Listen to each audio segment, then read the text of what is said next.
Welcome back everyone, Ben here with Swift English.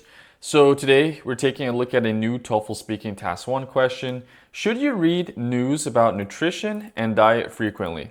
So it's a food or nutrition related topic. These are less common, but they do appear every year on the TOEFL exam. So with this one, I decided to go with a negative response. So I put like an X for my, as a symbol basically. And here my reason is it's just overwhelming. Now I could use a simpler word like confusing. So, if you don't know the right word, just go with what you know, okay? And here I have my example. So a weight loss situation. This is not SIT, it's just an abbreviation for situation.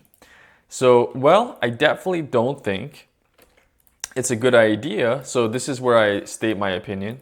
To read news about nutrition and diet frequently because it can be quite overwhelming. So there we go. Take myself as an example. Now here I'm introducing the example, so I'm using a when sentence here. When I was a young adult, I was really worried about my weight. So I decided to check out some websites about weight loss. One site recommended that I cut out sugar from my diet, whereas another suggested to avoid grains such as bread and rice. So one cool thing I did with this example, I'm basically using a comparison to kind of show how this was such a confusing situation for me.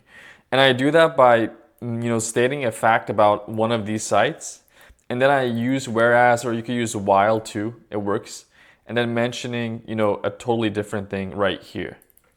In the end, I couldn't lose any weight at all since I was overwhelmed with different information and therefore couldn't follow a proper diet. That's my view.